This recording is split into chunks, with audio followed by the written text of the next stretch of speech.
আশা করি আল্লাহর রহমতে ভালো আছেন।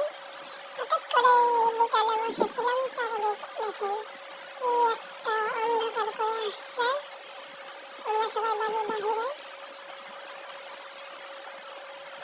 বাড়ির পাশে মাঠের ওখানে দাঁড়িয়েছিলাম। হঠাৎ করে চারদিকে কি অন্ধকার,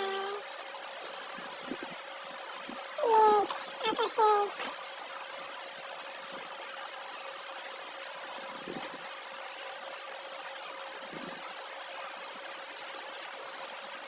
চারদিকে কি অন্ধকার করে আসতেছে।